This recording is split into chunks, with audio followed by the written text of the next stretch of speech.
Assalamualaikum warahmatullahi wabarakatuh. Di sini saya akan menjelaskan tentang rencana pelaksanaan pendidikan atau biasa disingkat dengan RPP. Saya di sini akan menjelaskan bagian-bagian RPP yang saya buat. Yang pertama ada satuan pendidikan. Untuk satuan pendidikan yang saya cantumkan di sini yaitu SMP Negeri 2 Gedung Reja.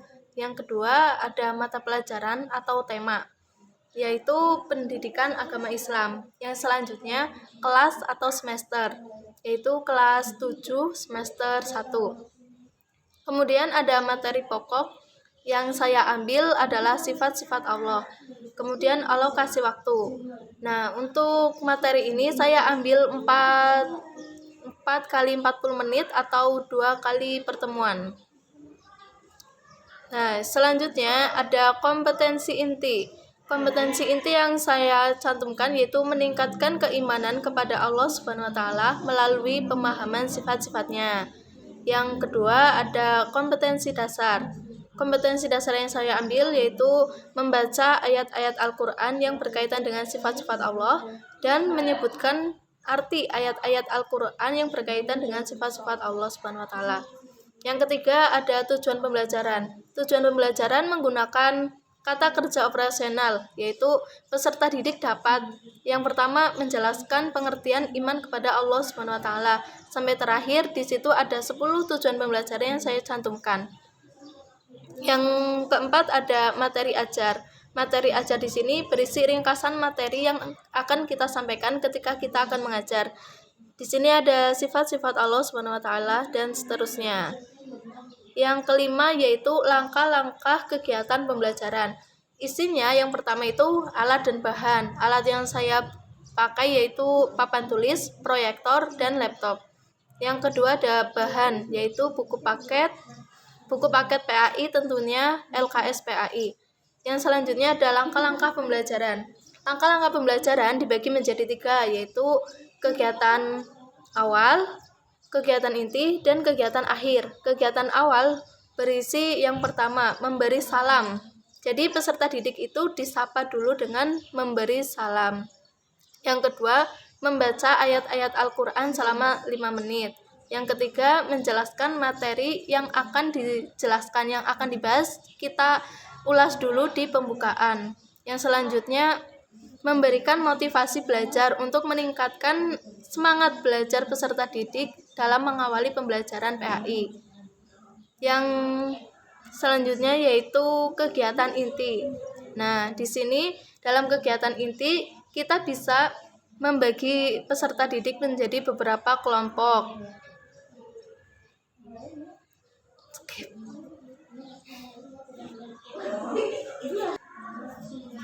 Yang selanjutnya itu kegiatan inti.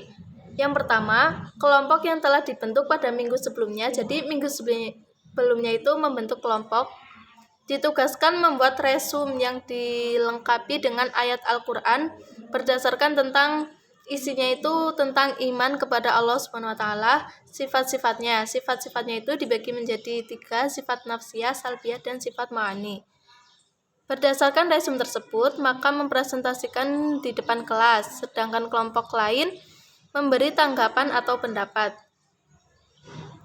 Yang selanjutnya, siswa mencari ayat-ayat Al-Qur'an yang berkaitan dengan sifat-sifat Allah Subhanahu wa taala di dalam buku-buku yang tadi sudah tersedia. Yang selanjutnya, siswa berdiskusi bersama teman-temannya untuk menemukan perilaku yang mencerminkan tentang sifat-sifat Allah. Yang terakhir itu dalam kegiatan inti siswa mengerjakan LKS. Dan kemudian ada kegiatan akhir.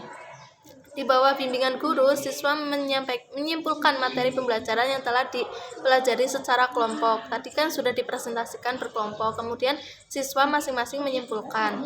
Siswa diberi kesempatan mencatat resume pembelajaran. Setelah menyimpulkan, siswa meresum sendiri apa yang kira-kira sangat penting baginya. Kemudian post test atau tes ringan kuis tentang materi yang telah diberikan. Jadi di akhir pembelajaran kita berikan post test. Yang selanjutnya pada bagian RPP saya ada penilaian. Penilaian dilakukan bersamaan dengan kegiatan pembelajaran di kelas serta pada beberapa aspek yang mengacu pada keaktifan siswa selama proses belajar. Tadi kan di akhir juga disuruh untuk melakukan tes. Jadi tesnya itu ada dua. Yang pertama tes lisan berkaitan dengan praktik atau unjuk kerja membaca ayat-ayat Al-Quran yang berkaitan dengan sifat-sifat Allah. Yang kedua ada tes tertulis. Di sini ada 4 soal yang saya cantumkan, yang saya buat. Yang pertama menjelaskan pengertian iman kepada Allah. Yang kedua menyebutkan sifat wajib bagi Allah. Yang ketiga menyebutkan sifat mustahil bagi Allah. Yang keempat menjelaskan pengertian sifat jaiz bagi Allah. Nah, demikian RPP yang saya buat. Jangan lupa di terakhir RPP itu mengetahui kepala sekolah dan guru yang membuatnya. Tanda tangan di situ. Nah, akhir kata dari saya, kurang lebihnya banyak kesalahan, saya mohon maaf. Wassalamualaikum warahmatullahi wabarakatuh.